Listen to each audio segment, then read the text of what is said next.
Warning: the Savage Nation contains adult language, adult content, psychological nudity. Listener discretion is advised.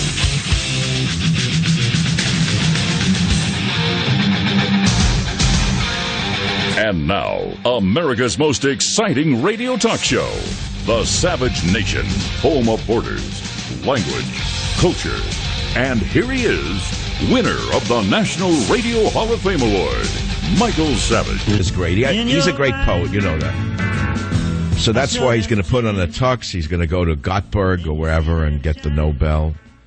First, he wasn't going to get accept the Nobel. Now he's accepting it. Now he's going. Now he's not going. I'm just playing that because I didn't want to play Maxine Waters. Anything but Maxine Waters. I'm trying so hard not to play her, but I'm going to play her. Now, I must make an admission on the show right at the outset. Spring fever and the allergies have hit. I've been staving them off with a certain grapefruit extract spray that's worked fine. It's staved off the allergies for about a month. I am so whacked out from allergies right now. I just had to take a pill. So give me about 25 to 30 minutes, and I'm going to have a special guest on the show at about the bottom of the hour, which will be my other personality, the personality that feels good.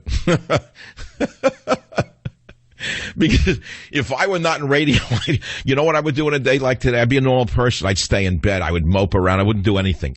I wouldn't go out of the house on a day like today the way I feel. Why can't I do that? Why can't I be a normal person, just lay around and do nothing? Why do I have to work every day like this? Why? Because if I don't, who will? Who would do the things I do if it was not for me? Who would take on all of the unsavory characters in the government media complex who have polluted bloodstreams? When you look at the people on MSNBC, for example, and you see Chris Matthews drooling on himself, and you ask yourself, how in the world can the executives, who can't be much smarter than them, or let's say less demented than they are, they look at the eyes of a person like Chris Matthews, and they remind you of eyes on FBI and Interpol wanted posters. If you look at the eyes now, you see eyes without empathy. You look at their eyes that are just staring at you to indulge and profit from your loathsome personality, to degrade you, Luciferian cowards, stoned on hatred for everything decent. Now, who could give you anything but me, a thing like that? Nobody. Then I read today that the House is passing a bill undoing Obama's internet privacy rules. I said, wait a minute, I'm getting a headache from this. I can't keep up with this. I don't know. I'm on the side of Nancy Pelosi. This is crazy. I can't keep up with it. Stephen Dienan of the Washington Times, fine reporter, says Trump to sign bill rolling back internet privacy protections. I don't know. What the hell is this? What is this rule? So the Republicans are now pushing for less privacy for me? Now, wait. House Minority Leader Nancy Pelosi says this is staggering. This is almost a surrender. If the Republicans are allowed to do this, we have surrendered all thoughts of privacy for the American people. All 215 votes, yes votes, came from Republicans, while all Democrats present voted against the bill, as did 15 Republicans. Which side are the Republicans on? I mean, I don't know the answer to this one. Do I now have to shame myself by saying I agree with Pelosi? I have to think about this a little bit more because it doesn't make sense to me. The world is in free fall. Now, having told you all of that, I will tell you that my book is selling very well. Trump's War sold a phenomenal amount of books. It's outselling Scorched Earth and doing great on Amazon, Barnes & Noble, Costco. E-books are going off the shelves. Well, there's no shelves for them. And they're starting a whole ad campaign, believe it or not, on FoxNews.com. All right, whatever. Starting today, whatever. They're just trying to keep it in them. But my greatest advertiser, my number one advertiser, is Swiss America, Crave Smith. He's a friend of mine. And he said he went on to the iBooks at Apple. And he said, and I went on to number one on New York Times bestsellers. He said, the status did not reflect your book. He said, Apple Books has a category, New York Times bestsellers. And he said, you're number one on the New York Times list. And yet he said, you're not even on their list. They're blackballing you. You don't even appear on the list at all. Boo-hoo. Boo-hoo. Tim Cook's Apple Books is burying Trump's war. Okay. All right. That's important. You know, my birthday is Friday. My wedding anniversary is Friday. I made it easy for myself. That way I never forget my anniversary. Guys, if you're young, just try to make the two work together. Even if they're sort of not exactly the same day, you'll never forget your anniversary. You'll never forget I got a young guy there from Dallas looking at me, right? He got married recently. And no, he likes that idea. Just kind of, like morph your anniversary into your birthday. You'll never forget your anniversary. When you get the pointy hat for your own birthday in years to come, your wife will say, well, what about our anniversary? You'll say, dear, we're celebrating our anniversary today. What, don't you understand that? It's a great technique. It works all the time. Notice I haven't gotten angry or nasty yet. I'm building it up. I feel like a pit viper lining it up, but I have to do it. I'm trying not to do it because murky waters got me thinking again. How does a woman like this get up in the morning? How does she do it without calling 911 and saying, please take me away? Please check me into the nearest asylum. I can't live inside my head. Okay, so now that I've told you that, here is none other than Murky Waters in clip number 8 in the Savage Nation. First of all, let me thank Hillary Clinton for standing up for all women, and in particular for black women. And let me just say this. I'm a strong black woman, and I cannot be intimidated. I cannot be undermined. And I'd like to say to women out there everywhere, don't allow these right-wing talking heads, these dishonorable people, to intimidate you or scare you. Be who you are, do what you do, and let us get on with discussing the real issues of this country. Now, I'm hereby announcing the creation of a Go Unfund Her campaign so that Maxine Murky Waters can start a Stupid Lives Matter movement. And you see, SLM will organize, posturize, and disharmonize, in all ways continue to demonstrate the power of stupid people to destroy a nation. So if you want to contribute to this new organization, which will be run by Maxine Waters, I hope I can get it to agree to this. Stupid Lives Matter is accepting your donations at a Go Unfund Me site yet to be determined. And now on to the news of the day. Not. You don't want to hear the news. I know people don't even tune in to hear the news. What do they need me for the news for? They go to a few websites. No one cares about the news right now. War drums. North Korea threatens USA over Kim Jong-un fat jibes. Could kill 90% of Americans, and I'm sitting here? What should I do, be living in a shelter or something? I don't care about Kim Jong-un. I don't care about him. I don't know why they don't knock him off already. Why can't we just preemptively launch against North Korea before they kill us? Why can't we stop them? I don't understand this. How is this even possible that the media is putting their heads in the sand? Here is a nation that could launch with a small warhead, a little miniaturized warhead, and they could reach the west coast of the United States. Now, I grew up in the 50s when we had to do duck and cover. Some of you older folks remember that. Remember that? The fun you'd have jumping under the desks in elementary school? It was a way away from the boredom and depression of math and spelling and reading. They'd ring a bell. It was like a civil defense test, exercise.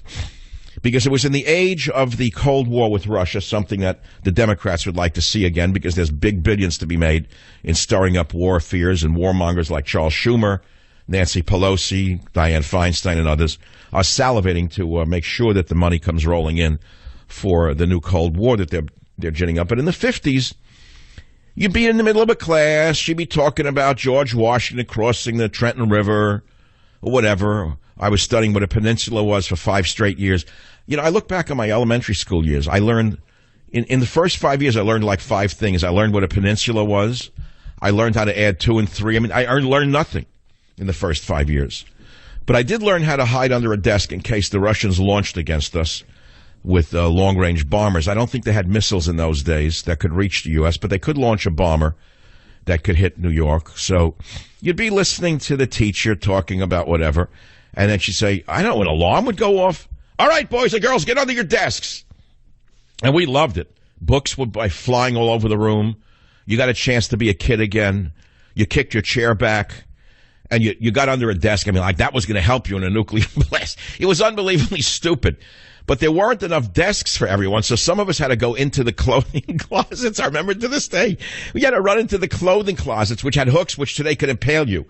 with the shyster lawyers in New York today. You know how many lawsuits there'd be against the New York City schools? My daughter went in the closet for a civil defense test, and she jabbed herself with a clothing hook. Oh, she can't walk. She hurt her lumbago. I want to sue for $80 million. Anyway, so we went in the closets and hide in the coats. We come out, and then we go back to the boredom of it. Maybe we need civil defense tests again to wake the kids up to the reality of the world they live in. No, all they got to do is ride in New York public transport, and they'll know what the danger really is. There's probably more risk of getting killed in a New York City subway, or let us say assaulted or knifed, than there was of getting hit by a nuclear weapon in the 1950s from Russia. Well, I got through the opening. That's pretty good. The pill hasn't hit yet. It's 16 minutes after the hour. We played Murky Waters. No one's interested in nuclear weapons. I brought up the internet thing. No one cares. I brought up the Stupid Lives Matter movement. Not a response. Nothing. Zero. Gornish. Zero. Nothing. So I'm going to go to the websites now and get desperate. I'm not interested in news. Why am I not interested in the news? Why? Because it's the end of March already. We had an election. We were almost dead from it. A year. It was like 2 years of a campaign. It went on for 2 straight years. We were dead by the end of the election. Now look at this. It's the end of March already. You want me to still read headlines about news? Do I care about Obamacare? No. I don't care about it one way or the other. Nothing. It doesn't affect me one way or the other. I'm supposed to act like I'm outraged. I'm enraged. I don't care about it. Either repeal it or fix it. Leave me alone. What do I care about it? What do I really care about? Well, my dog was sick all day. I care about that. He bit my feet 3 times under the desk, and I couldn't understand it. It turns out we took him to the vet. He's been constipated for 2 days. Now, please don't send recipes and remedies. We got him the pumpkin in the can already. He did nothing. And it's not even Halloween. I gave him every remedy. He's still walking around like he looks like an old man in the Catskill Mountains in the 50s, holding his back. If he could talk, he'd say, oh, he's old. I don't know what's wrong with him. I feed him the same stuff, but he's in pain, so... The dog is worrying me. He bit my feet 3 times. So a guy writes me a thing on the internet, and he says, oh, by the way, Michael Savage, he said, did you ever think that Teddy doesn't see feet the way he used to see them after the assault in Tiburon a few weeks ago when he got kicked by some big feet? I said, no, I didn't think of that. So now my dog's traumatized from the incident? I didn't think about that. I had no idea he sees feet differently. Okay, again, dead in the water. Now, if I were on a stage in a nightclub right now, I'd probably start screaming at the audience. I'd throw cocktail glasses at the audience. I'm not looking to make you call the show. You know, it's an interesting thing, talk radio, which is I could give you a topic any second and have you jam up the lines and then start, yeah, Bill in Duluth, what do you have to say about that? And no, we do a show. That's okay. There's nothing wrong with it. I could do it. I know which topics to use. I don't even want to do it right now. For the moment, there's nothing to talk about. There's nothing to listen to. I have nothing to say that you will want to hear until the allergy pill clicks in, which I would say now I've been on the air about 18 minutes. I took the pill at the top of the hour. My guess is somewhere around 34 after the hour, I will have the guest on that will be able to do the show better, and that'll be me, the part of me that can do the show better. So hang in there. I'll be back soon. Join the Savage Nation. Call now, 855-400-SAVAGE, 855-400-7282. Savage. You have a president who tells the world that in his view, after intensive study, he has concluded, unlike the rest of the scientific community, that climate change is a hoax emanating from China. And what he has done in appointing the people... Got it. He's all upset about the climate. The pickle man speaketh. The pickle man speaketh. A great scientist, by the way, Dr. Bernie Sanders. He has studied climate for his entire life and come to the conclusion that Trump is devastating the entire world because he lifted restrictions on burning coal. And so you have to pay attention to the pickle man because the pickle man's scientific credentials are so phenomenal. They equal that of Albert Schweitzer and Albert Einstein put together, just to start with, to show you how great the science is on this subject. All right, so there we are. Now, there are so many good stories out there that I think I'll just take your calls. Let's start with James on KSFO, line 4. James, what's on your mind today on the Savage Nation? Hey, Michael, what's up? Hey, I'm with you, man. I'm straight up getting tired of all the media back and forth. I can't even listen to it anymore because it's just so one-sided. I'm with you, man. I'd rather listen to you all day. You got some great stories. You got, great. Yeah, that's the whole thing. What do you want me to do? Like someone who was close to me said, you know what? They wait for you to stop doing the news and start doing your other stuff. That's what they're actually waiting for. I love it all. So what is the other stuff that you'd like me to do? I read from books that I'm writing. You want me to do that again? You know what? It really doesn't matter the topic. I've listened to you for so long, and so I'm like a part of the geography of your mind. So whatever mood I'm in, it's like you come into my cafe, and I'm the guy who owns it. I'm behind the thing, and I'm just rapping today, and you hang out. That's all. It's like hanging out for a few hours. That's what it comes down to, right?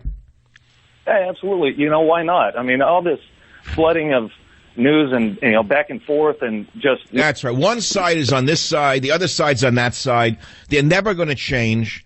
With the Russia. It doesn't stop. It's so nauseating that you don't believe it. How can they keep up this Russia campaign? How did Russia suddenly become the worst country on the planet? North Korea is threatening to wipe us off the planet, and these schmucks are running about Russia. That's all. Okay, you want a free book? Is that why you're hanging on so long? Oh, I'll take Trump's War. That's great, but I just want to let you know. I'm joking. Come on, you'll get a copy of Trump's War. It is. No, thanks. The guy. Look, I'm like a guy in their lives. Most people who grew up listening to the show, they know who I am already. They know my moods, and they know that I go in and out of these sardonic phases. Wait, the pill, I feel it somewhat, about 20% clicked in. I think right after this break, I'll start the show. Join the Savage Nation. Call now, 855-400-SAVAGE, 855-400-7282. Well, you could say that the Democrat Party is where they've all collected. They've aggregated them in the Democrat Party. That's true. It's sort of a safe space for the psychotics in society. Actually, it keeps them away from doing greater harm when you think about it. If you look at the people in the Democrat Party like Nancy Pelosi, Maxine Waters, it's like a bug house. Only it's like an outpatient bug house. No meds, no hospitalization. It costs us less probably to pay them a salary as a congresswoman than it would be to medicate them and keep them in a hospital when you think about it. It's actually a good deal for us.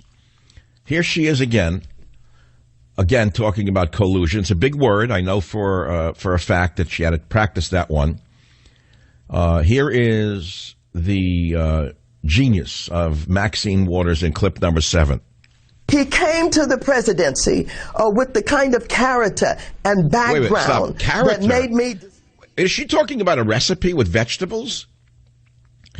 He came to the presidency with a carrot, her? Did I hear that wrong? Does she mean character?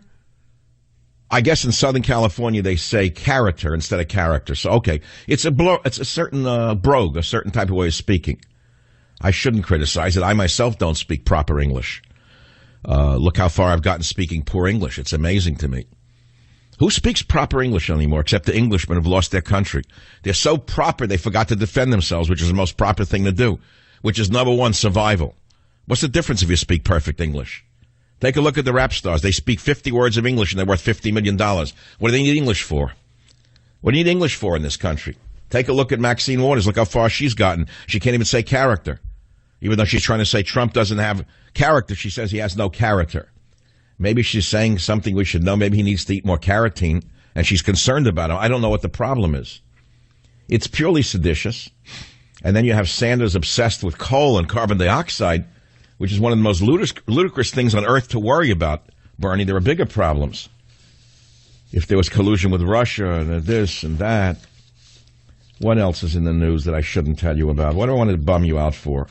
All right, here we go again. Bernie Sanders. The day wouldn't be complete if I didn't pick up another pickle man shot. Here's the Seltzer man talking about now insurance companies in 19. There is one major country on earth that does not guarantee health care to all people as a right. It's the United States.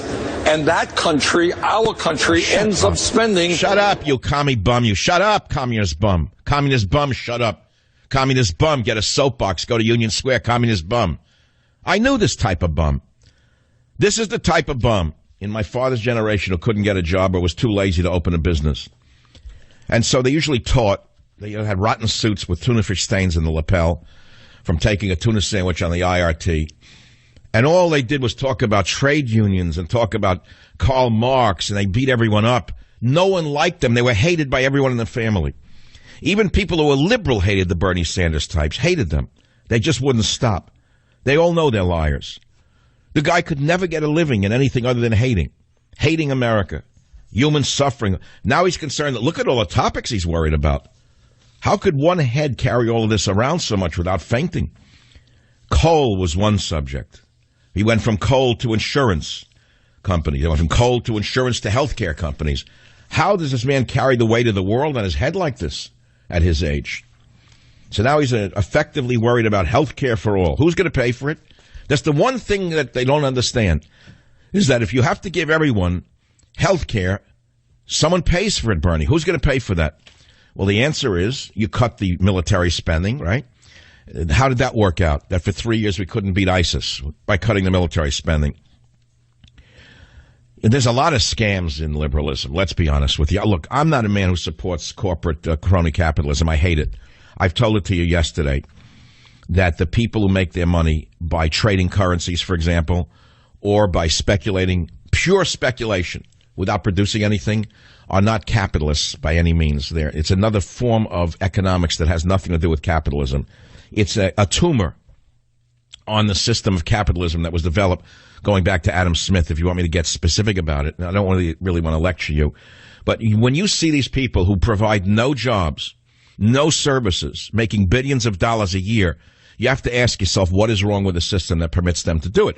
And so I've come up with solutions. I did so in 3 books ago, Trickle Up This, Trickle Up Down That, Scorched Earth, Trump's War.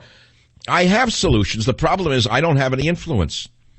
I had one dessert with you-know-who, and after I've gotten slightly, let us say, I'm critical of certain things. Why shouldn't I be? You know what? I think that the president would be better off with a guy like me around him.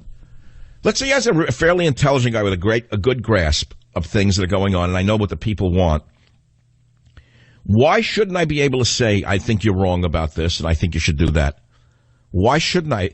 Does he have anyone around who says that? Is there anyone in the inner circle who can criticize? I don't do any of them. I don't know. Look, it's not only him. Do you think Obama listened to anyone tell him what he should do? Are you kidding me? Do you actually think that Obama listened to any criticism? Do you know what it takes for a human being to get to that height? Now, let's try to imagine this together. Man or woman, do you have any idea what kind of ego, what kind of character it takes to become president of the United States or the head of any major country? They don't get there by listening to people. That's number one. No one does. They don't have the time. They're sure they're right about everything. It usually works for them. So they really don't want to hear criticism or advice. Can you blame them? So what am I going to say to you? That's all. Let's see. It's 20. It didn't click yet. It's 40 minutes after the hour. That's about 45%. This is a doozy. I may have to go to Florida to get away from the allergies. When they come in here in Northern California, this is like a death sentence. I staved it off. Usually it starts with the acacias in January. It is so bad now. Around my birthday, I don't know what to do. No, this is Florida time. I got to go down there because there's no pollen there. Just you die of boredom. You don't get pollen, but you die. Your heart stops from the boredom of the place. That's why I can't go anywhere. He's like, what am I going to do? Oh, because I don't have allergies if I go to Florida. It smells good.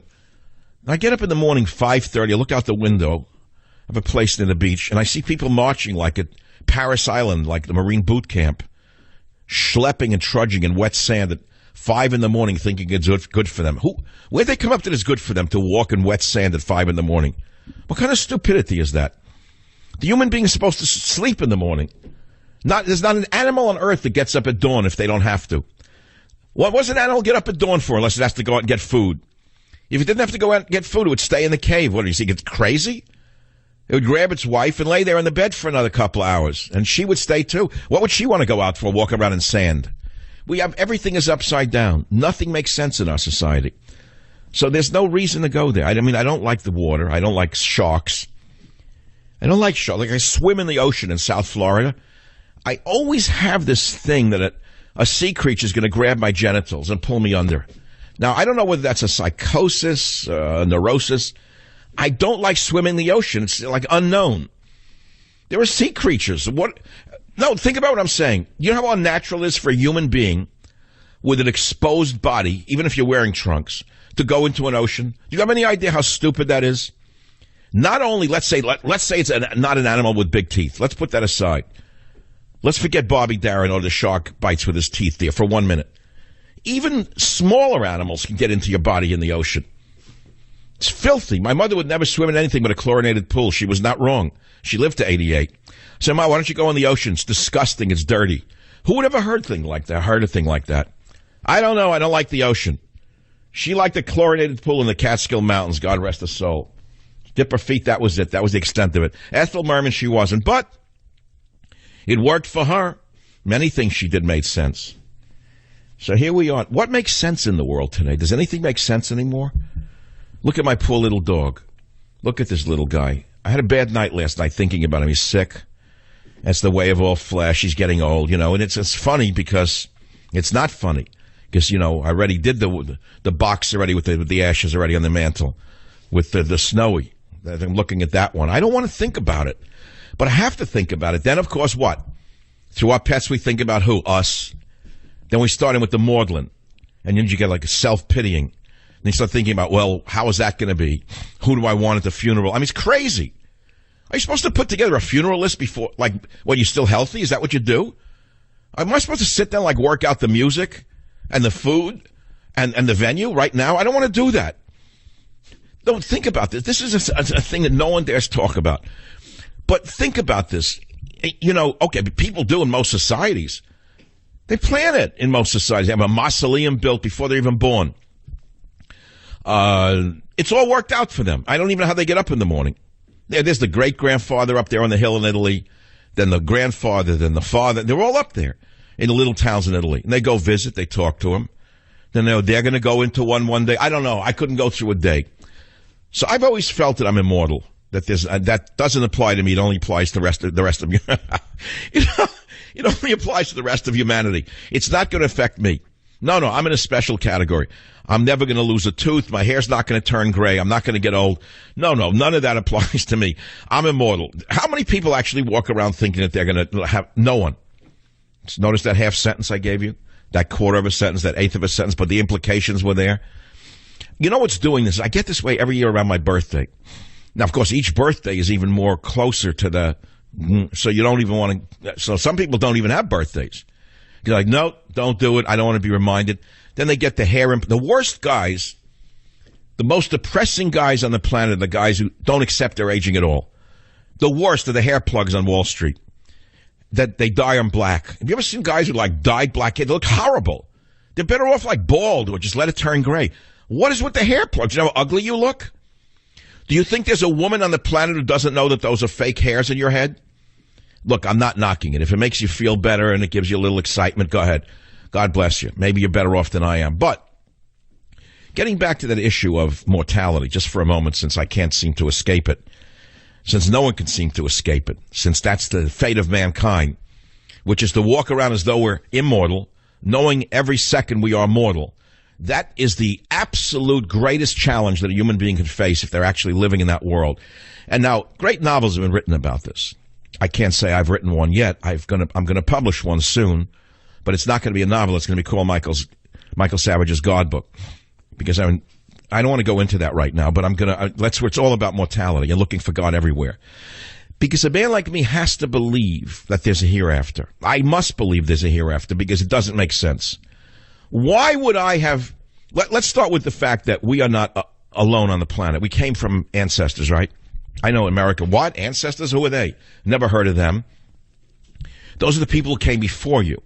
So you're an extension of the lineage of your ancestors, no matter, whatever it may be. Okay. So what is the point of millions of years of survival and evolution if at the end of the thing we're nothing, we become dust, and there's nothing afterwards? What is the point of living? Now, okay, so this is very depressing if you actually say, I can't listen to this guy. Who is this guy? Is he crazy? Why am I listening to him? I don't want to hear this anymore. Turn that guy off, Millie. Millie says, no, listen to him. Abe, he's trying to tell you something. So what I'm trying to tell you is that you have to deal with this one way or the other. So now, since my birthday is this Friday, March 31st, and it's been that way ever since I can remember, because I was born on March 31st in a certain year, and the palmist asked me on the other day, Vernon, he said, what time of day were you born and where you were born? I said, I know I was born in Manhattan. I got the birth certificate. I said, I know it was 6:30 in the morning. So I looked at the birth certificate. It says 6:30 p.m. But then I remember my mother said, no, they had it wrong. It was supposed to be a.m. So to this day, I don't know whether it was a.m. or p.m. Does it really matter? But the stars are going to be different if I was born 6:30 a.m. or 6:30 p.m.? I don't understand. Why should that matter to anybody? So let me continue this monologue for a minute on mortality and existence the minute I come back in the Savage Nation. Join the Savage Nation. Call now, 855-400-SAVAGE, 855-400-7282. It is the Savage Nation. Now, many of you don't know this, but I was formerly director of nutrition for one of America's largest health food chains. I've told you that before. It's a big deal because I found a great product, Super Beets. It's an impressive, natural, functional food. And it works. Do you know why? Because it affects blood flow, blood flow, blood flow. What does that mean? Beets are loaded with dietary nitrates, plain beets, but they convert to nitric oxide in the body. Super Beets is the easiest way to get these natural dietary nitrates to specifically help with blood flow and circulation. Super Beets works 3 times faster to give you results you can feel. It tastes great. I take Super Beets every day. I can feel the energy and stamina it gives me within 20 minutes, and I want you to feel it too. Maybe I should go get some right now. Call 800-481-0504. That's 800-481-0504, or go to SavageLovesBeets.com. That's SavageLovesBeets.com. You're going to get a 30-day supply free. Comes with your first order and is backed by a money-back guarantee. You can also get a free book, Beat the Odds, and free shipping on your entire order. You're going to love the results you feel with your first free canister. It's guaranteed to get your money back. So go to 800-481-0504. And now on to the Savage Nation stories of the day. I was talking about existence, wasn't I? Where was I when I was talking about life and existence? No one wants to hear it. It's boring. Why do they want to hear my talking about existence? Everyone has to struggle with it themselves. You all have a cross to bear, so to speak. You have to schlep your life through life. Every day you have to schlep it every day. You have to get up and there it is again. There's your life that you have to put on your back.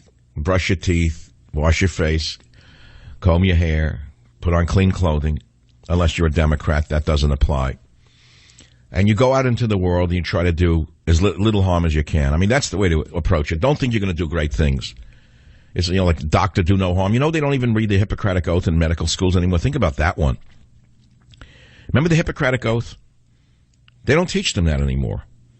Doctor do no harm or do as little harm as you can. How come they don't teach that in medical school? They forgot that? The primary rule of medicine? That was the first rule. Doctor do no harm. The rest is gravy. No one thinks of it that way. So now it's billable hours. How many procedures and stuff, can they bill you for? Come in and look at the chart. They don't touch you. So here we are. Birthday brings about mortality. It's always the same thing. Allergies. Horrible time of year for me. Stupid Lives Matter movement. Your favorite passage from Trump's war. And all the news of the day that the pickle man speaketh of shall be reported right here on the Savage Nation. So please, be here or be nowhere. Join the Savage Nation. Call now, 855-400-SAVAGE, 855-400-7282. Savage.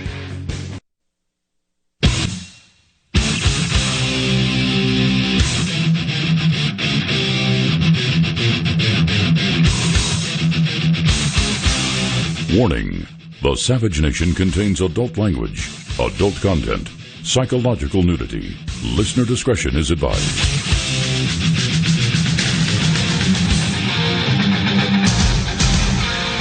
And now, America's most exciting radio talk show, The Savage Nation, home of borders, language, culture.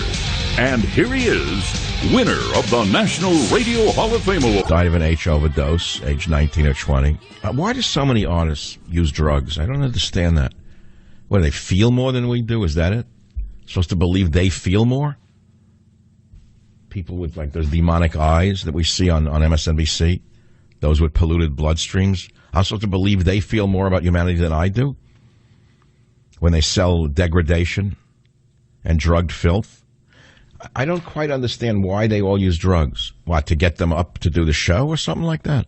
You got to get high on something to do a show? And maybe there's something in it. I don't know. I've avoided it. I just took an allergy pill. It hasn't worked. Maybe I should look into something stronger. I don't know. It doesn't work. I took an over-the-counter allergy pill. Nothing. Zero. Gornish. Balt. Nothing. No work. No effect whatsoever. So I think I'll just read you something. I don't want to do news. I'm not doing it. I absolutely refuse. Unless there's some kind of monster breaking news story, which isn't happening. I refuse to do it. It is so boring. It's the most boring thing on the planet. Politics, perhaps, is the most boring subject in the universe. In fact, I knew kids when they went to college, they studied political science. They usually had no imagination. The most they could do was become a lawyer. Nothing more than that. Straight line, one-dimensional, no imagination. They're terrified of thought, terrified of imagination, threatened by their own thinking. And I always shunned that. I was the other kind of personality. How I stayed in school so many years, I'll never understand. I hated school. But I stayed in school forever. I got a master's degree, then another, then a PhD. Real great degrees, published widely in my field. But it was a dead end in many ways. It's just a dead end. I mean, higher learning, you think about higher learning. Well, there are fields of higher learning. There's no question about it. When you look at the low level of intellect in the media and in the entertainment business, you say, thank God there's higher learning. I don't know how a young person goes to school and still studies English literature, considering the systems in place in the university now do not even permit literate people to teach English. There are people from foreign countries who can't speak English teaching English literature while putting down dead white males. It's unbelievable to me what's happened as a result of the degradation of our society. So I'm going to read you something that remember I told you I'm writing a God book. And the God book isn't due for a while, July. It'll be out, I don't know when, October. Same great publisher who published Trump's War. They're thrilled. They're elated. It's doing so well. It's just flying off the shelves because it's a book for its time, and it's got its own momentum now. So I'm not going to talk much about it right now. But I told you I was working on the God book. Now, why would a man think that his book about God would be worth reading at all? Think about the ego it takes to write a book to begin with. That's number one. Now, or how about doing a radio show? Any of us in this business. You have to have some faith in yourself, don't you, to do this? So I'm saying, why would anyone want to read Michael Savage's book about God? Well, what do they care what I think about God? Isn't it up to the individual to find their own relationship with God, or they don't believe in God and they're atheists or whatever? What would you care about my view? Now, I've read books over the years, like by some very famous writers, like their God book, and I'm not doing that kind of book. They talk about how their faith instills in them a reason to this and that. I'm not doing that kind of book. It's not going to be one of those hokey, read my book and find God books. For a couple of reasons. One of which is I'm not going to try and tell you what to believe. That's number one. And number two, I think it's such a personal journey for all of us that that's not what I want to give you. So I'm doing something else. It's basically my relationships, my whole life, searching for the meaning of life and searching for the existence of God in whatever I did. So someone said to me, my agent said, I just read your 98,000 word manuscript about your years as a plant collector, which I boiled down to 98,000 words. That's yet another book. It's not the God book. And he said, it's unbelievable. He says, 3 books in one. He said, one of them is a personal odyssey. The other one is a science book. And then there's a third one, which is your search for God. He said, virtually every plant species that you pulled in the earth somewhere in a remote island, you were searching for the proof of the existence of God. In the very sap that you were finding that cured things, you were trying to say, this proves God exists. I said, I never thought of it that way. So he said, you've been on an odyssey your whole life. The same. So I decided to take a collection of thoughts and writings and make that Michael's God book. Now, in this book, that was a nice cogent description. I want to read one piece of it, and it's called We Never Know when we're going to die. It's a short piece. Do you want me to do it? Yes or no? Raise your hand in the audience. Robert says yes. Because I rather do this than Obamacare. Is it too long? No, it's just about right. It'll fit right here. This will be The end of the God book. I think this is my last chapter. Okay? The Room with a View to Eternity. It's the last piece of the God book. I'm just giving you a teaser. Yearning for the occasional conversation in the soft, sweet winter light as it bathes the pastel-colored wooden buildings, the wonderful food of China and Italy as it has been adapted to America's West Coast over a period of about 100 years. Walking up the stairs to my room on the top or fifth floor on the old hotel on Sansome Street of Broadway, I ran into my old friend Hank. Hey, if it isn't my old friend Hank, I said, greeting him at the top of the first set of stairs in this red brick walk-up. The linoleum was as clean as your grandmother's, and it always reminded me of my grandmother's big house with the potted palm by the door. A grandmother dead now for over 40 years, whose house emitted a clean, sweet aroma that I swear I recognize each time I entered this random hotel, mainly occupied by men on the run or hiding from their past. Hank and I hadn't spoken on the phone for about 3 months, since I moved away into a house across the bay. He used to call a couple of times a week, but being a notoriously cheap SOB, he stopped calling because the rate was no longer local. So, Hank, I'm now 47 cents away. Too much, huh? He gave me his John Wayne smile, which suited his face and lanky 65-year-old frame. You heard about the arrest, he said? Yeah, you told me a few months ago about the 2 cops who jumped you for packing. You wouldn't want them to risk their lives on a dangerous drug dealer or deranged street psycho, would you, Hank? Guess not, but the judge gave me my gun back. He let a friend buy it who sold it back to me. Well, you're lucky you got a judge your age who respected your war record and your little speech in court. If you got that slumlord judge who weeps for the poor, she'd have thrown you in Folsom for 10 years. As Hank sat down to chat with me on the landing, the two of us glad to have this chance meeting to renew our long but distant friendship, I recalled his speech to the judge, now famous in certain circles in San Francisco. Arrested by chance as he got off a bus on Broadway at Stockton, just as he shifted his pistol from his shoulder pack to his jacket pocket, Hank was more humiliated than angry. They threw me against the car and broke my butterflies, he had told me months before when I first heard of this case. They didn't have to break my butterflies. Being uneducated by formal means, he had taken a liking to the butterflies soon after leaving the Navy in 45 or 46, and had since become a serious amateur collector. His tiny room was stacked with books and butterflies. No TV, just a radio for the all-night talk shows which he devoted himself to as other men did their jobs. Now, Judge, a gun is not much good if you're assaulted. I admit that, he began. But a gun is very good if you are across the street when somebody else is being assaulted. If I had been there when the 20-year-old boy was being beaten to death by those monsters who he caught trying to steal his car, he might still be alive, Judge. Or that guy who was beaten to death by those creeps with baseball bats who accosted him at the cash machine on Mission Street, Judge. Remember that? He might be alive this very day if I happened to be across the street with my gun when they jumped him. He told this to the judge despite my advice and that of his free lawyer.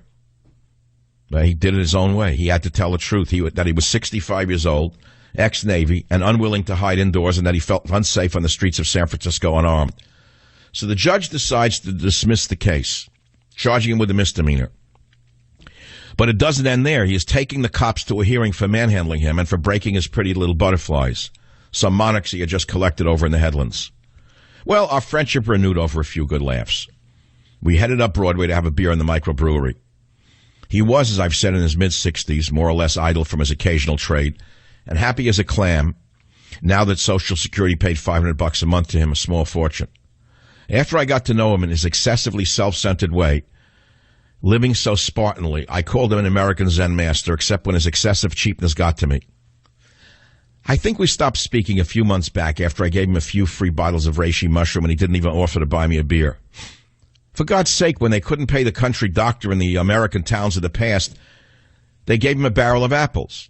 But I had saved him from sure death at the claws of cancer over 10 years before, and the bond was too sure to break over a temporary impasse. By taking him out of the VA hospital up on the bluff overlooking the Golden Gate and putting him on 30 grams of vitamin C a day plus other vitamins and a diet and some herbs, I pulled him back from the diagnosis of lymphoma and the doctor saying, Hank, go home to diet, the best doctors could offer at that time. Hank, I went to a funeral last week, my friend Harry's father. You want to hear about it? I almost called you to come. They didn't have too many friends there, Hank. He nodded, sipped on his beer, and settled back to listen. One good thing about his generation and his culture, they were all good listeners.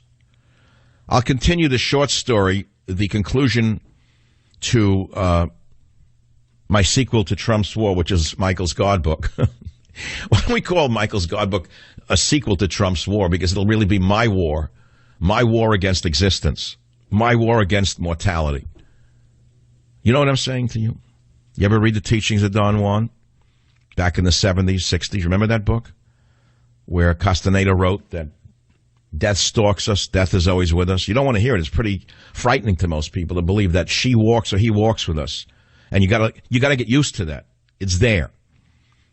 So I'm going to come back to the funeral, which is the conclusion to Michael's God book, the sequel to Trump's War. The minute I return, it'll take about 5 minutes. I'll be right back. Join the Savage Nation. Call now, 855-400-SAVAGE, 855-400-7282. All right, so I have a couple of minutes. I'm going to just finish up the end to Michael's God book, which is the sequel to Trump's War. I know it's funny, but it's actually a sequel in its own way. It's a strange sequel to Trump's War, which is a huge bestseller, by the way. Thank you for buying that book. It's a very big book, which I'm going to talk about at another time. I just need a break from it for right now. So I'm reading you the last couple of pages from the God book. So I'm talking about a guy I knew, lived in an SRO hotel. I was hanging out with him once in a while, and, you know, he's an old World War II veteran. And I say to him, Hank, I went to a funeral last week, my friend Harry's father. You want to hear about it? I almost called you to come. They didn't have too many people there. He nodded, sipped on his beer, and settled back to listen. One good thing about his generation, his culture, they were good listeners.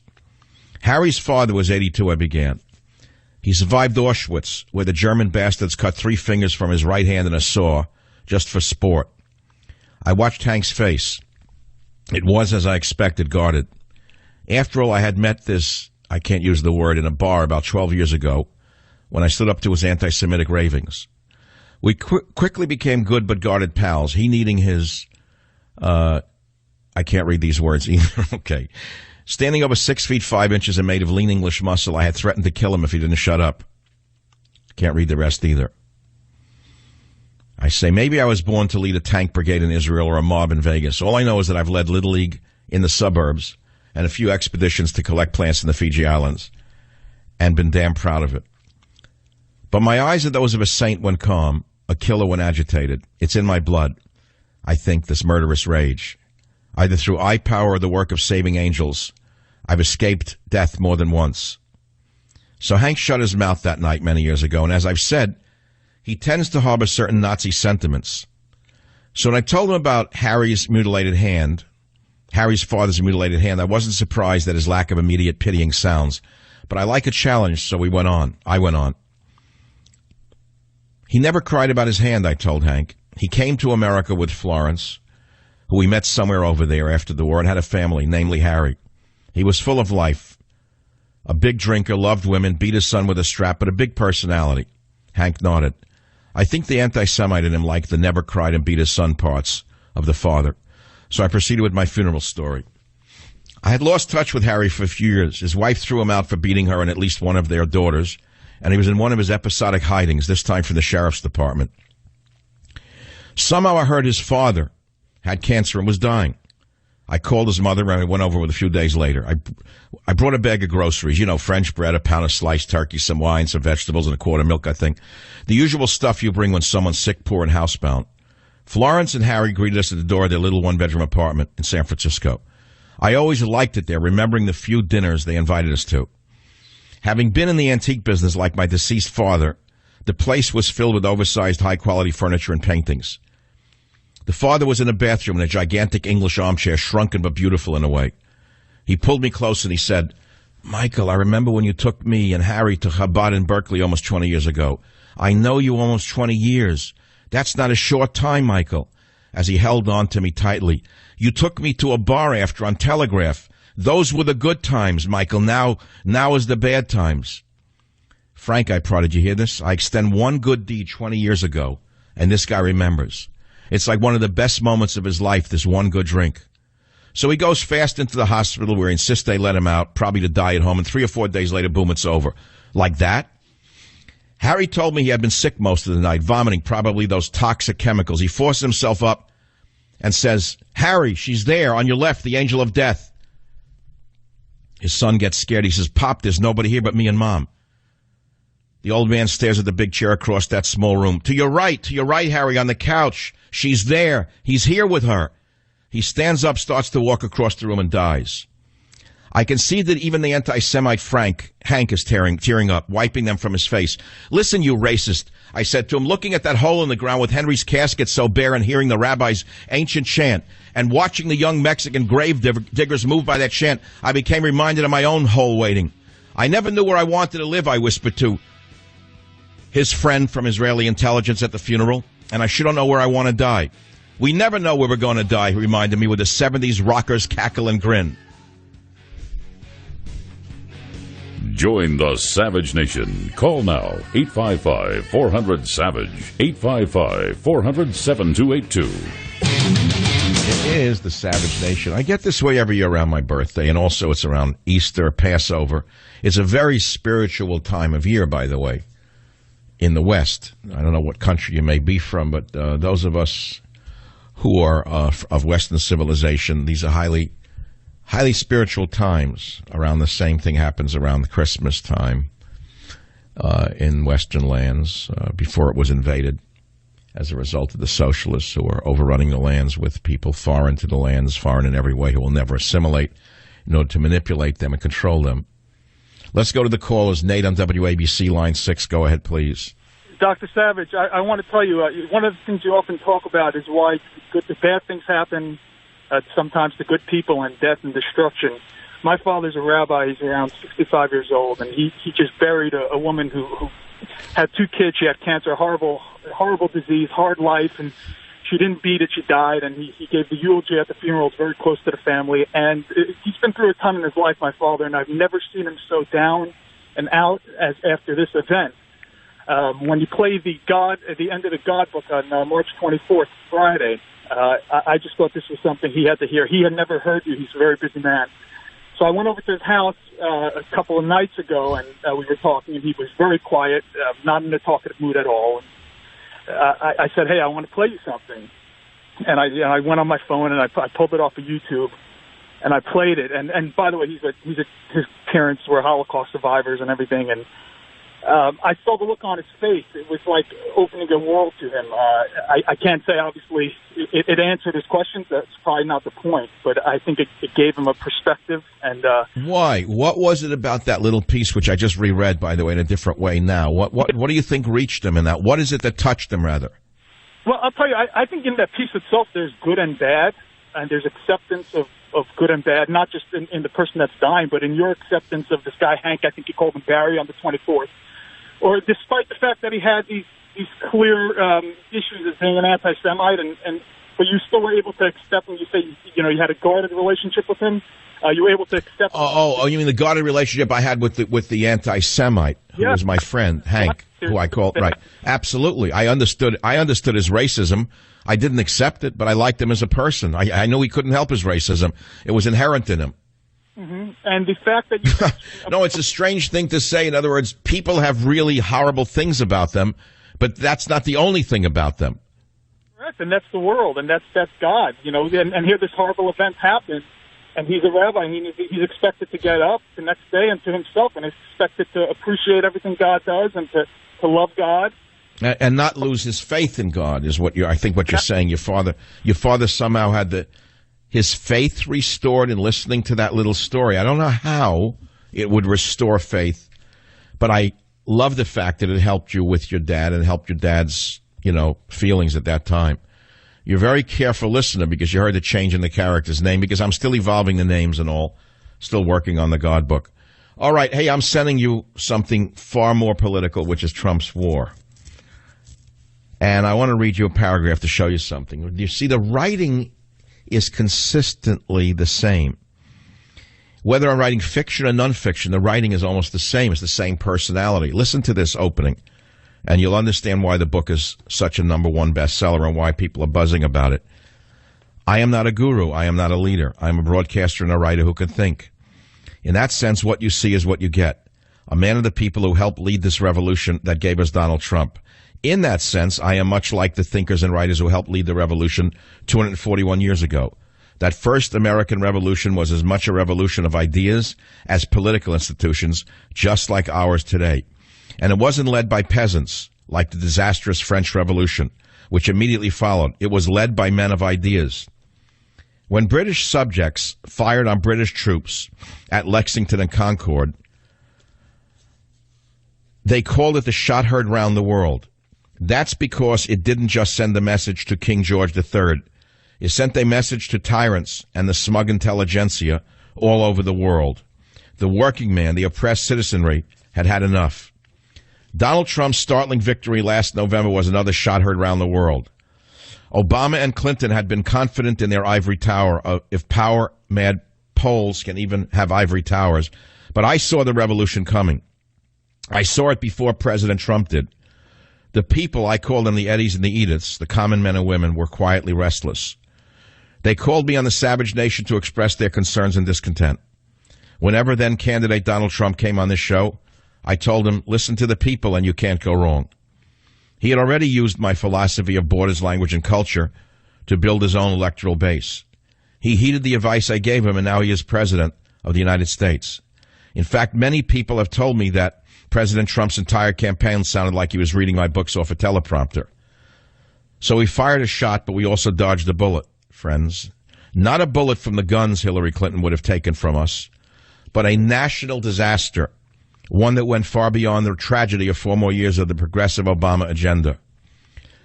You see, the Boston Tea Party was all about a crooked trade deal. The colonists were being taxed without representation, so they let the king, Parliament, and the complicit East India Tea Company know that they were going to take it. That they weren't going to stand for it.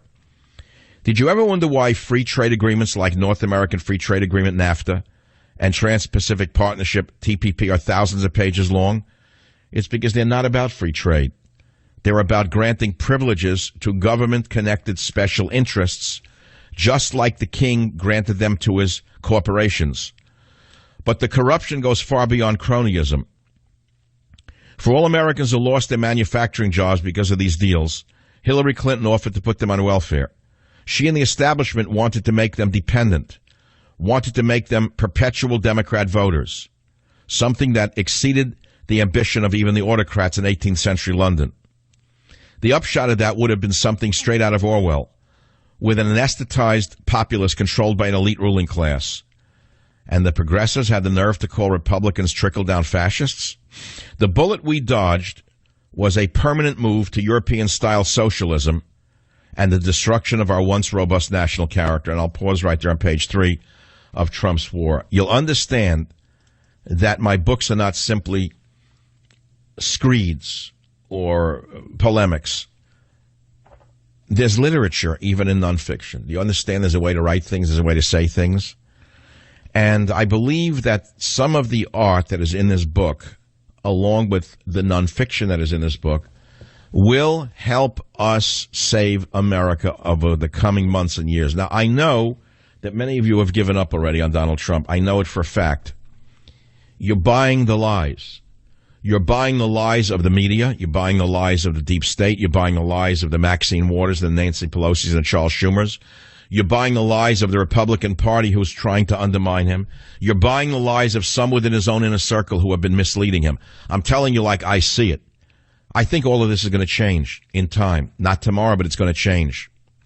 Right now we read that Trump is facing a pushback from the so-called Republicans in his own party over the border wall.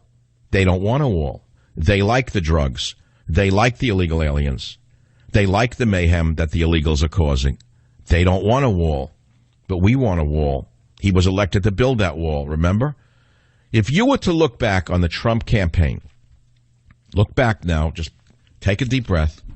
I want you to call my radio show in the next few minutes, and I want you to tell me what it is you heard in his campaign that got you out to vote. What is it that he promised that you really, really, really wanted? Was it the wall to keep out the drugs and the illegal aliens? Was it the promise to bring jobs back to America? I would think that was a big thing. Manufacturing was supposed to come back, and maybe it will. Was it to reinvigorate the American character, to make us feel proud to be Americans again? What was it in Donald Trump's campaign messaging that reached you? That's an important question for me because I think we may have lost our way ourselves while blaming him for us having lost our way because we're so confused by the liars and the lies that we don't know what's real anymore. We don't know what's right and wrong. Has he done anything? Yeah, he's done a lot. But you don't know it. What you hear in the media, he's done nothing, he's in chaos, the administration is floundering, they don't know what they're doing, they're all amateurs, so you're buying the lie. I can list 5 major things that he has done, and I will when I return with your calls and your help right here on the Savage Nation. The phone number is 855-400-7282. Let me take a quick call. Carl, line 3, WABC. Carl, what's on your mind? What would you like to say? Dr. Savage, I just want to say that you are a messenger of truth. You're passing on a legacy of your knowledge to the people that want to hear the truth. You have a great breadth of knowledge. You're a humorous man. There's a lot of humor in you. You remind me of my uncle, my father, who were in World War II. They were great men. The music is great. Your stories are wonderful because they reach the Joes, the Anns, the Eddies. All those people out there are listening to you. But why is it that a guy like Chuck Schumer doesn't hear the message of the people?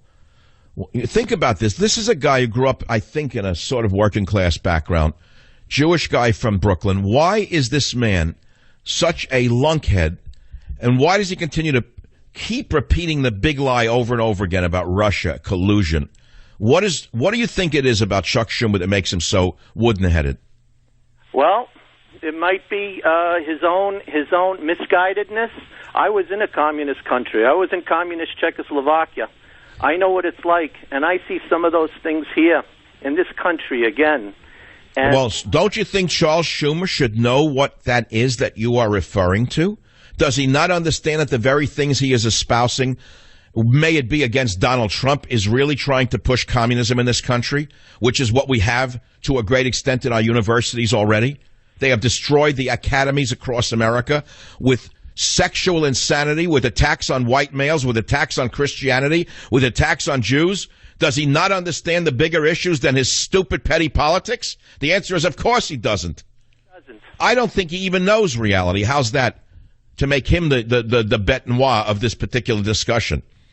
I don't think he really knows the danger that he's putting us in with his dangerous rhetoric. But I certainly appreciate your compliments, and I appreciate the fact that you see the art and the poetry in the politics that I try to espouse on this program. And I will send you a copy of Trump's War, first printing, first edition. I'll be back in a moment to take your calls at 855-400-7282. Join the Savage Nation. Call now, 855-400-SAVAGE, 855. You get up in the morning and look in the mirror and say, I wish this bag under my eye would just go away. Yeah, probably you do, but you're not alone. You see, bags and puffiness under the eyes are a problem for millions of American men and women unless you get a great product, Genucel. It's a plant stem cell treatment from a great company, Chamonix. And then, ladies and gentlemen, you use it, the bags go away, the puffiness goes down. Listen to Susan from New Jersey. Here's what she wrote. I've been using Genucel for a couple of months. The puffiness around my eyes is gone. Even the crow's feet and small lines have disappeared and haven't come back. I love the product. I use it under my eyes, around my cheekbones, and on my eyelids. It's not only Susan, folks. A lot of people I know love this stuff.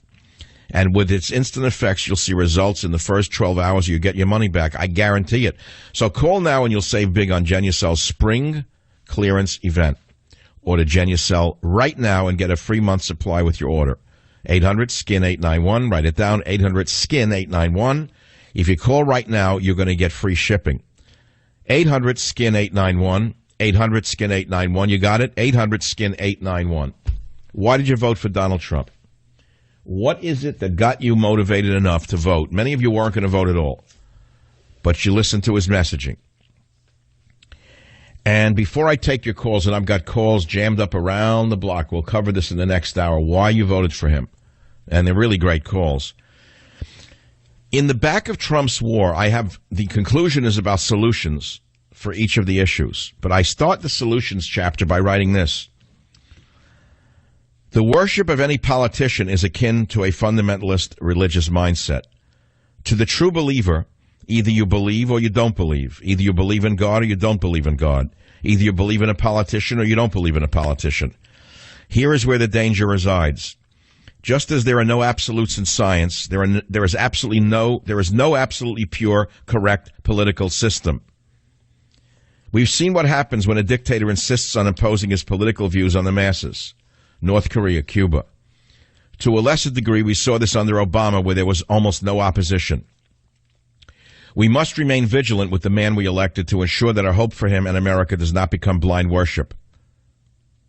So then I go into savage solutions. The economy. You want to hear them?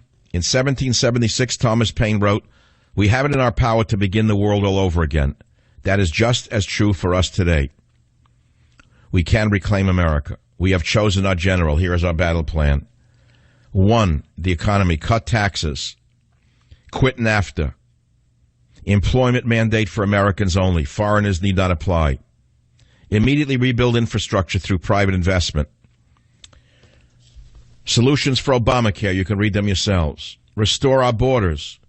World War III is being waged by undocumented, unvetted immigrants. Start fighting back. Purge our shores of enemy combatants and limit World War III to Europe. Build the wall now. Fire the bleeding hearts at the Centers for Disease Control and restore sensible public health protocols. End sanctuary cities and deport the illegal vermin who are killing our citizens. Restoring our culture. Kill Common Core at the state level. Restore civics classes at the local level. Abolish the Department of Education. Use the bully pulpit to preach Americanism. Restoring the military. This is all in Trump's War. You can see why it's a best-selling book. Defeating the war machine. You want to see what I write for solutions for defeating the war machine? Stand firm on peace with Russia. Combat the war propaganda with the bully pulpit. Destroy ISIS and then leave the Middle East. Bring our troops home from unnecessary deployment. There's a lot more in the conclusion, the battle plan in Trump's war. Number 1, first week on the New York Times bestseller list, available everywhere. When we come back, why did you vote for Trump? What did you want Trump to do on the Savage Nation? Join the Savage Nation. Call now, 855-400-SAVAGE, 855-400-7282. Savage.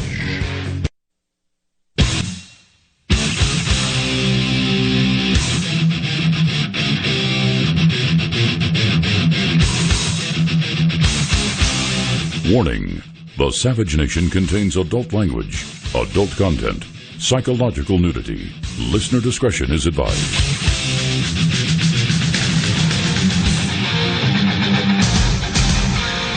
And now, America's most exciting radio talk show, The Savage Nation, home of borders, language, culture. And here he is, winner of the National Radio Hall of Fame Award, Michael Savage. It is the Savage Nation. No music.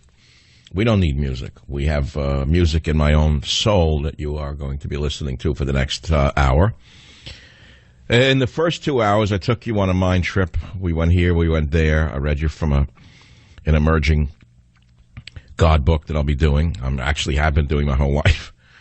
And I read you the conclusion to Trump's war, his battle for America, and the bullet points of the Savage Solutions.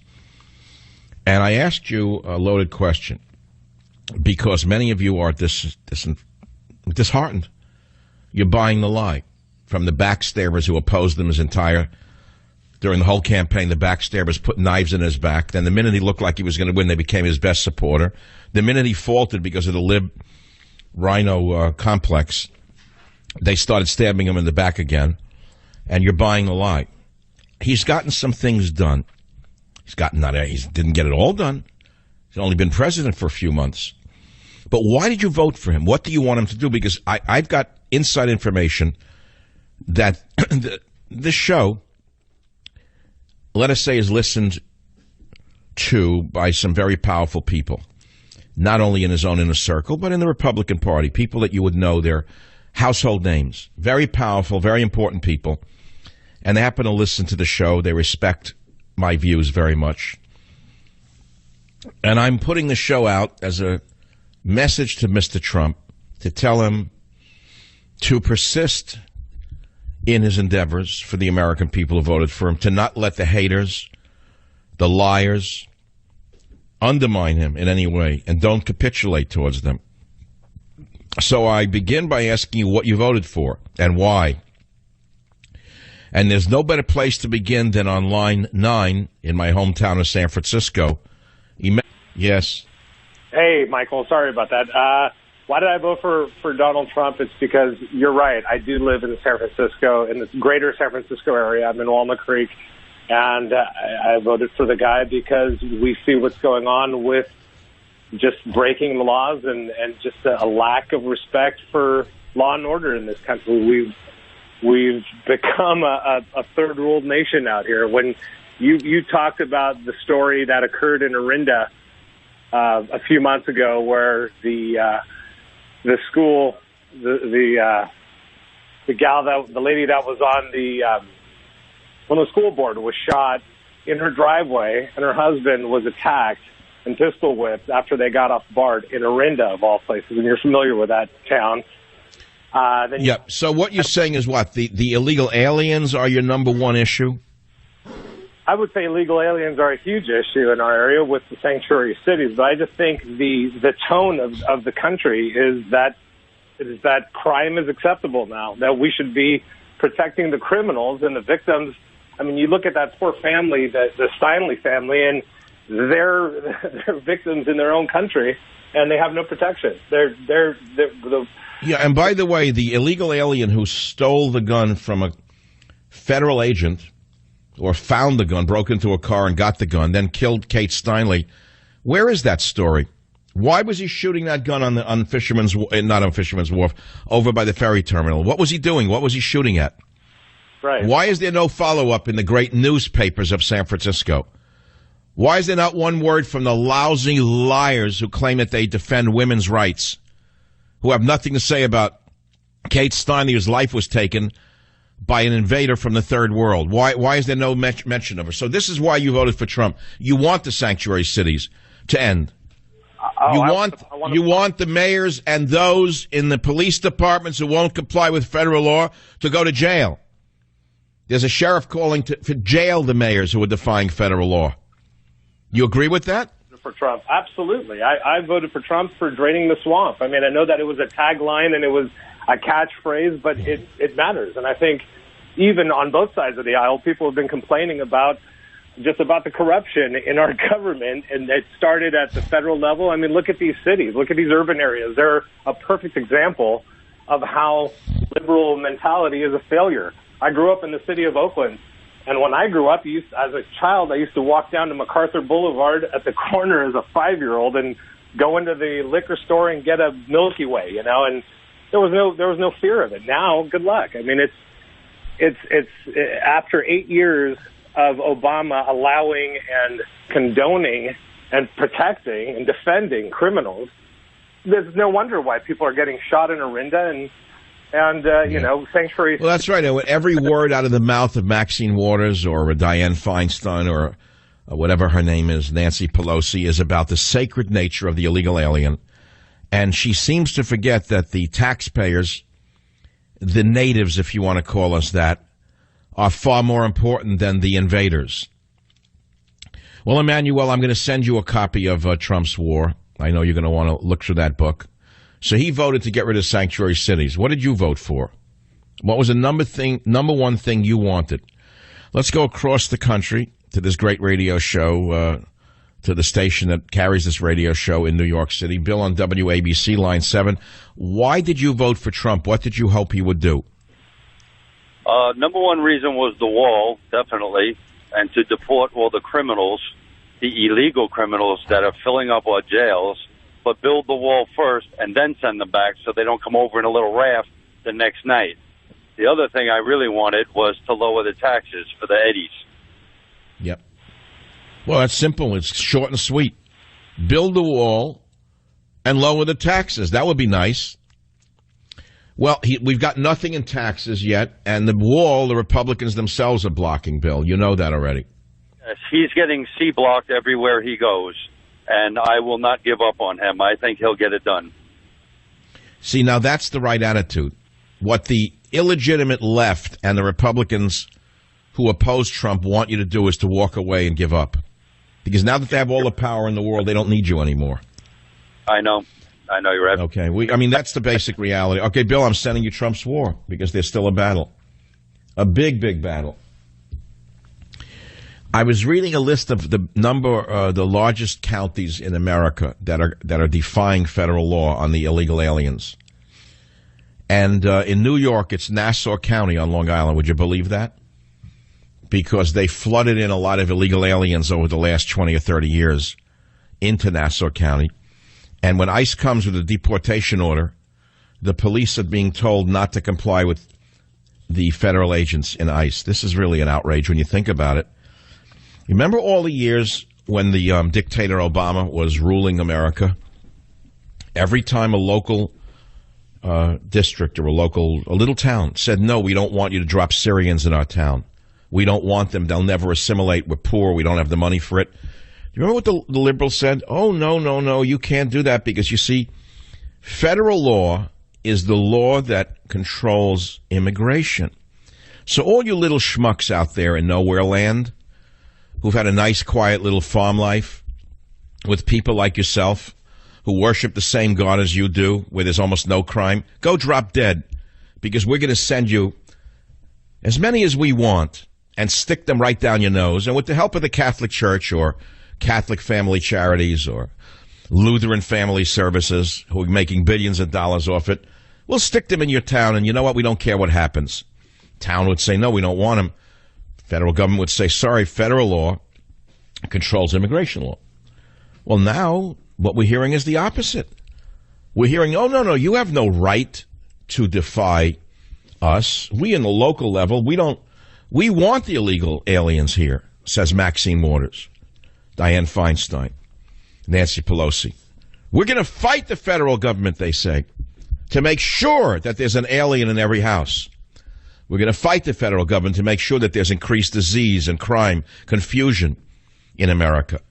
Because, well, the federal government doesn't control immigration law. Well, the fact of the matter is there's a truth to this. And the truth is that the federal government does control immigration law. It's not the local jurisdiction. And so, therefore, what went on during Obama, where the federal government trumped local governmental ordinances, is still in play. And now that Trump is the president, they're twisting the reality, twisting the law, and trying to have you believe that it's up to local jurisdictions to decide whether or not to deport illegal aliens when there is a deportation order for them. They're wrong. So a sheriff has come out today and said he wants the mayors of sanctuary cities who are defying the federal government to be arrested immediately for aiding and abetting lawbreakers. What do you think of that idea? I kind of like that. I would kind of like to see some of these very, very high and mighty mayors who are saying drop dead to the American people and to Donald Trump, who are putting the, let's say, the lives and the wants of non-citizens over those of citizens. What would be wrong with arresting them? They're committing terror. They're imposing a terroristic threat to the citizenry by saying, no, we're not going to comply with the federal government. So which laws do you want to comply with? What are you going to say? Well, okay, I don't want to pay my taxes. You go to jail in 1 second. So Mayor de Blasio says, no, I don't want to deport anyone. He should go to prison. He's opening a door to anarchy in San Francisco, in New York City. Same in San Francisco, anarchy. Either we stay together as a republic or we fall apart. So what is it that needs to be done? I guess you need to threaten the mayors of these cities that are so high and mighty to tell them, no, I'm the president now. Federal law dictates what immigration law is going to be. If you don't comply with us, if you tell your local police not to cooperate with ICE when they have a deportation order, we're going to arrest you, the mayor. You're going to jail. How's that for an idea? You want to stop the invasion? The only way to stop the invasion is to stop the generals of the invasion. And the generals of the invasion are the mayors of sanctuary cities. It is time to put these Benedict Arnolds where they belong, in prison. Back in a minute on the Savage Nation. Join the Savage Nation. Call now, 855-400-SAVAGE, 855-400-7. Hillary is back, and again, she's using the same demagoguery that got her where she wound up, which is nowhere. Again, she's appealing to women. Again, over and over again. It's an old game of the left, divide and conquer. Obama used race. She uses sex to divide people. They don't know anything else. So now she comes up with a new speech about women in the jobs in clip 11. Listen to this nonsense. We women have made strides in education and careers. Oh, that There's voice. still a woeful lack of women in the upper reaches of science get out the and violin. technology, Right. business and education, not to mention politics and government. Ugh. Women's representation in the current administration in Washington, for example, is the lowest it's been in a generation. She hasn't learned anything. She does not know why she lost. Does she not have an advisor to tell her that this message is stale and that women rejected it themselves? Women themselves rejected this woman in droves. At the end, it was women who rejected her. They couldn't take it anymore. You know, but just hearing her voice tells me that if Trump accomplishes almost nothing, it's been a huge victory for sanity. I'll tell you that right now. This is unbelievable to me. Again, women, women, women, women, women. With Maxine Waters, with Obama, it's race, race, race, race, race, race, race. Isn't it time to stop this mental degradation? Isn't it time to stop this mental corruption, this mental pollution? Isn't it time to look through all of this and say to yourself, these unsavory characters are what is wrong with America, that they cannot save this country? Isn't it enough to say that these individuals are what is absolutely pillaging this nation? These loathsome individuals, these cowards running on lies, are what's wrong with America. If they don't like Donald Trump, it's too bad. He's the elected president. So you don't like his policies, work with him. Find a way to work with him. You're not going to get anything by putting him down every day, by repeating the same big lie over and over again. It didn't work for you last time. It's not going to work for you this time. Not all of us are on crack. Not all of us are on crack. Not all of us live in Crackolandia. And so we have a problem here. And the problem is that many of you are buying the big lie that Trump is a failure, that his administration is in trouble, that he's gotten nothing done. They're all lies. But the media is repeating the big lie over and over and over and over and over. Can you turn on a television show or open a website and not see an anti-Trump or Trump bashing for once? Have you ever seen anything like this in your entire life? No. Is it deserved? How can it be? He hasn't done anything yet. What has he actually done that's so bad? Oh, he hasn't promoted the progressive agenda, so that's the evil that he's committed? He hasn't flooded us with 500% more illegal alien Muslims from the Middle East, as she wanted to do? That was increase the number of Muslim immigrants by 500%? Over what Obama already did to this country? Is that what you wanted? Okay, so now we have to ask ourselves, what do we have to do to help him? What can we, the people who went out and voted for him, do now? Well, the first thing you have to do is understand it's all a big lie that he's got nothing done. And number two, it's around-the-clock propaganda. It's like living in a dictatorship of lies.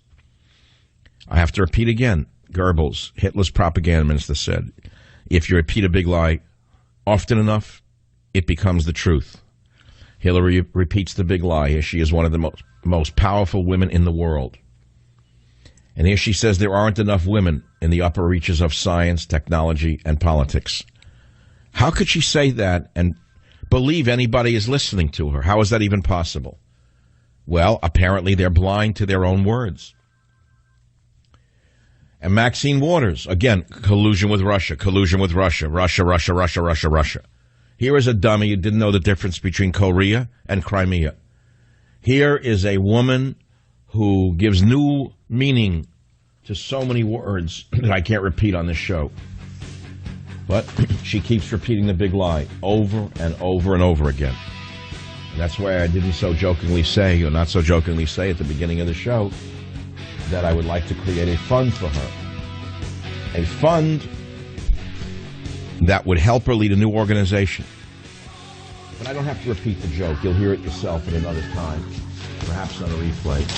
The issue is, these big lies are killing the system. Join the Savage Nation. Call now, 855-400-SAVAGE, 855-400-7282. Savage. You have a president who tells the world that in his view, after intensive study, he has concluded, unlike the rest of the scientific community, that climate change is a hoax emanating from China. And what he has done in appointing the people that he has appointed is a danger, a horrific danger, not only to our generation, but to our children and our grandchildren. Hey, Mr. President, listen to the scientists. Climate change is real. It is already causing devastating problems in our country. All right, got it. He's all upset about the climate. The pickle man speaketh. The pickle man speaketh. A great scientist, by the way. Dr. Bernie Sanders. He has studied climate for his entire life and come to the conclusion that Trump is devastating the entire world because he lifted restrictions on burning coal. And so you have to pay attention to the pickle man because the pickle man's scientific credentials are so phenomenal. They equal that of Albert Schweitzer and Albert Einstein put together, just to start with, to show you how great the science is on this subject. All right, so there we are. Here is none other than Murky Waters in clip number 8 on the Savage Nation. First of all, let me thank Hillary Clinton for standing up for all women, and in particular for black women. And let me just say this. I'm a strong black woman, and I cannot be intimidated. I cannot be undermined. And I'd like to say to women out there everywhere, don't allow these right-wing talking heads, these dishonorable people, to intimidate you or scare you.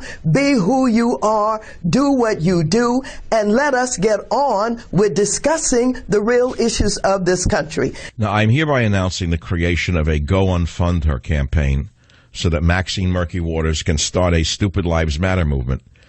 And you see, SLM will organize, posturize, and disharmonize, in all ways continue to demonstrate the power of stupid people to destroy a nation. So if you want to contribute to this new organization, which will be run by Maxine Waters, I hope I can get it to agree to this.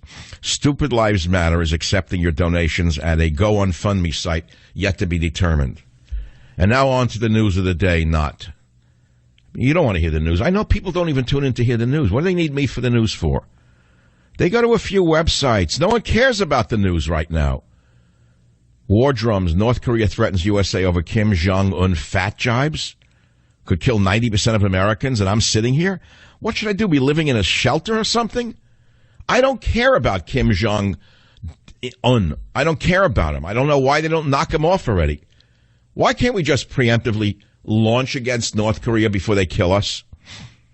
Why can't we stop them? I don't understand this. How is this even possible that the media is putting their heads in the sand? Here is a nation that could launch with a small warhead, a little miniaturized warhead, and they could reach the west coast of the United States. Now, I grew up in the 50s when we had to do duck and cover. Some of you older folks remember that. Remember that? The fun you'd have jumping under the desks in elementary school? It was a way away from the boredom and depression of math and spelling and reading. They'd ring a bell. It was like a civil defense test, exercise. Because it was in the age of the Cold War with Russia, something that the Democrats would like to see again, because there's big billions to be made in stirring up war fears, and warmongers like Charles Schumer, Nancy Pelosi, Dianne Feinstein, and others are salivating to make sure that the money comes rolling in for the new Cold War that they're ginning up. But in the 50s, you'd be in the middle of a class, you'd be talking about George Washington crossing the Trenton River, or whatever. I was studying what a peninsula was for 5 straight years. You know, I look back on my elementary school years. I learned, in the first 5 years, I learned like 5 things. I learned what a peninsula was. I learned how to add 2 and 3. I mean, I learned nothing in the first 5 years. But I did learn how to hide under a desk in case the Russians launched against us with long-range bombers. I don't think they had missiles in those days that could reach the U.S., but they could launch a bomber that could hit New York. So you'd be listening to the teacher talking about whatever, and then she'd say, I know, an alarm would go off. All right, boys and girls, get under your desks. And we loved it. Books would be flying all over the room. You got a chance to be a kid again. You kicked your chair back, and you got under a desk. I mean, like, that was going to help you in a nuclear blast. It was unbelievably stupid. But there weren't enough desks for everyone, so some of us had to go into the clothing closets. I remember to this day. We had to run into the clothing closets, which had hooks, which today could impale you. With the shyster lawyers in New York today, you know how many lawsuits there'd be against the New York City schools?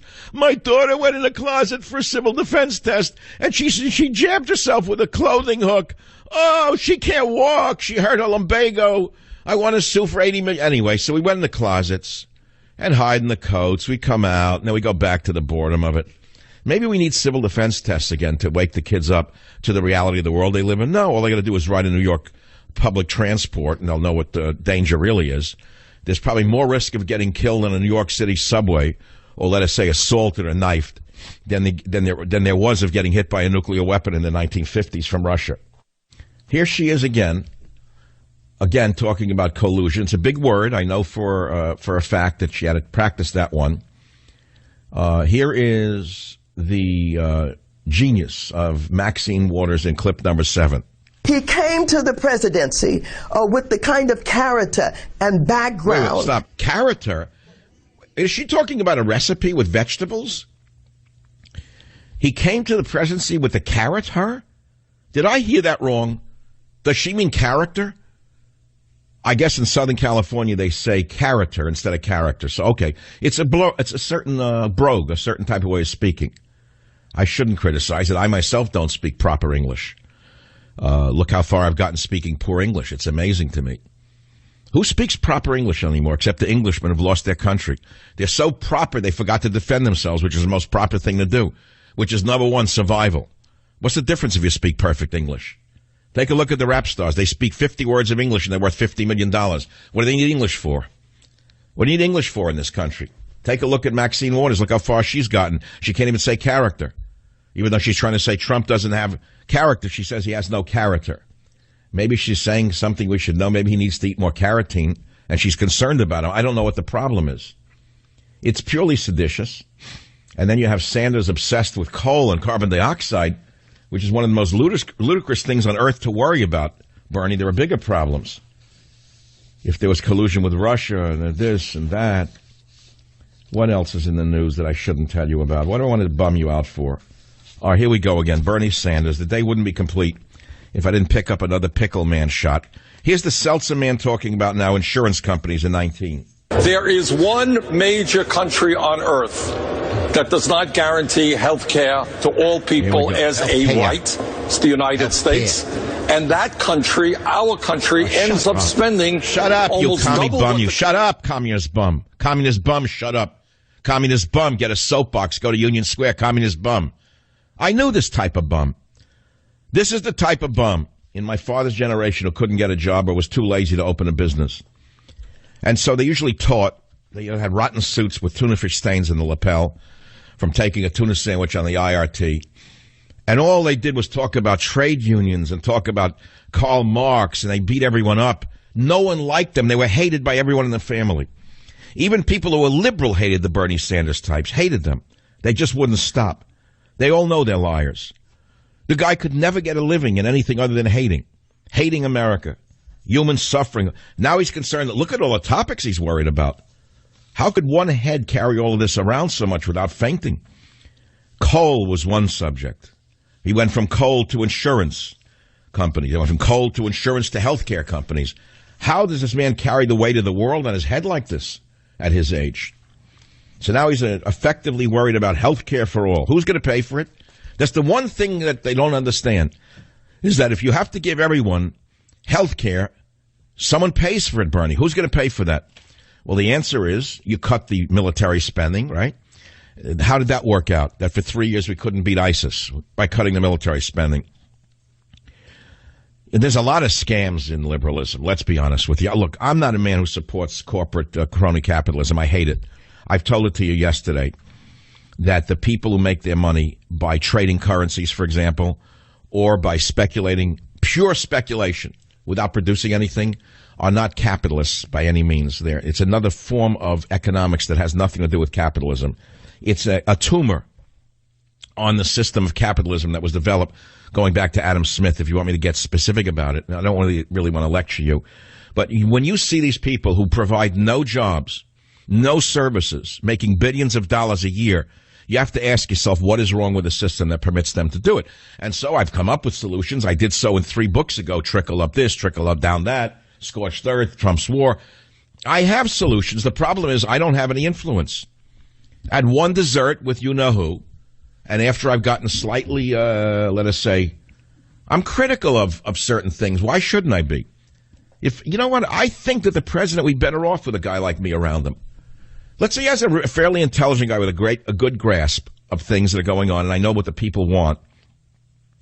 Why shouldn't I be able to say, I think you're wrong about this, and I think you should do that? Why shouldn't I? Does he have anyone around who says that? Is there anyone in the inner circle who can criticize? I don't do any of them. I don't know if, look, it's not only him. Do you think Obama listened to anyone tell him what he should do? Are you kidding me? Do you actually think that Obama listened to any criticism? Do you know what it takes for a human being to get to that height? Now, let's try to imagine this together. Man or woman, do you have any idea what kind of ego, what kind of character it takes to become president of the United States or the head of any major country? They don't get there by listening to people. That's number one. No one does. They don't have the time. They're sure they're right about everything. It usually works for them. So they really don't want to hear criticism or advice. Can you blame them? So what am I going to say to you? That's all. So now looking at the news, McCain and Kasich make world's greatest leaders. Are you crazy? Fortune magazine listed them as 2 of the top American political leaders. And why they did so, of course, is because they're moderates. McCain is a crazy traitor. McCain is not a great leader. McCain is a backstabber. He's a quisling. McCain would work very well with the other side. And then they say this about Kasich. Kasich's moderation didn't resonate with Republican voters in last year's primaries. No kidding. Lately, he's rallied GOP's governors behind preserving the Affordable Care Act's Medicaid expansion, which allowed Kasich to secure coverage for nearly 700,000 Ohioans. Okay. And who pays for that? Tell me who pays for that. You know, it's nice to give health care to all, Bernie Sanders. It's nice to give jobs to all. They tried that in the Soviet Union. How did that work out? You can't make everything equal in a society because not everyone is equal. Take a look at a baseball field, a football field. Take a look at the higher learning, real higher learning, not garbage that's taught that passes for higher learning. I'm talking about the real sciences, the real skill sets that are required to advance in medicine and science. You know what I'm saying? You can't fake it. You can't just put people in there because they look good in the brochure. The fact of the matter is you cannot make everyone outcome. You can't make all the outcomes equal. Doesn't work. Never has, never will. Try a boxing match and tell me if you want equal outcome in a boxing match. Why is it they try to beat each other's head in? Because they're trying to prove they're better than the other man. That's the human spirit. That's what drives man from the beginning of time. That's what will drive nations and the individual man till the end of time. No matter what the cis-trans group want you to believe, no matter what the cis sisters want you to think, that's the nature of human beings. No matter what the cisgender maniacs want you to think, that's the nature of human beings, competitive. And they're more competitive than anybody trying to impose their twisted view of the world on everyone else. I'll be right back. Join the Savage Nation. Call now, 855-400-SAVAGE, 855-400-7282. Savage. The Savage. Why do I have to work every day like this? Why? Because if I don't, who will? Who would do the things I do if it was not for me? Who would take on all of the unsavory characters in the government media complex who have polluted bloodstreams? When you look at the people on MSNBC, for example, and you see Chris Matthews drooling on himself, and you ask yourself, how in the world can the executives, who can't be much smarter than them, or let's say less demented than they are, they look at the eyes of a person like Chris Matthews, And they remind you of eyes on FBI and Interpol wanted posters. If you look at the eyes now, you see eyes without empathy. You look at their eyes that are just staring at you to indulge and profit from your loathsome personality, to degrade you, Luciferian cowards, stoned on hatred for everything decent. Now, who could give you anything but me, a thing like that? Nobody. Then I read today that the House is passing a bill undoing Obama's internet privacy rules. I said, wait a minute, I'm getting a headache from this. I can't keep up with this. I don't know. I'm on the side of Nancy Pelosi. This is crazy. I can't keep up with it. Stephen Dienan of the Washington Times, fine reporter, says Trump to sign bill rolling back internet privacy protections. I don't know. What the hell is this? What is this rule? So the Republicans are now pushing for less privacy for me? Now, wait. House Minority Leader Nancy Pelosi says this is staggering. This is almost a surrender. If the Republicans are allowed to do this, we have surrendered all thoughts of privacy for the American people. All 215 votes, yes votes, came from Republicans, while all Democrats present voted against the bill, as did 15 Republicans. Which side are the Republicans on? I mean, I don't know the answer to this one. Do I now have to shame myself by saying I agree with Pelosi? I have to think about this a little bit more because it doesn't make sense to me. The world is in free fall. Now, having told you all of that, I will tell you that my book is selling very well. Trump's War sold a phenomenal amount of books. It's outselling Scorched Earth and doing great on Amazon, Barnes & Noble, Costco. E-books are going off the shelves. Well, there's no shelves for them. And they're starting a whole ad campaign, believe it or not, on FoxNews.com. All right, whatever. Starting today. Whatever. They're just trying to keep it in them. But my greatest advertiser, my number one advertiser is Swiss America, Crave Smith. He's a friend of mine. And he said he went on to the iBooks at Apple. And he said, and I went on to number one on New York Times bestsellers. He said, the status did not reflect your book. He said, Apple Books has a category, New York Times bestsellers. And he said, you're number one on the New York Times list. And yet he said, you're not even on their list. They're blackballing you. You don't even appear on the list at all. Boo-hoo. Boo-hoo. Tim Cook's Apple Books is burying Trump's war.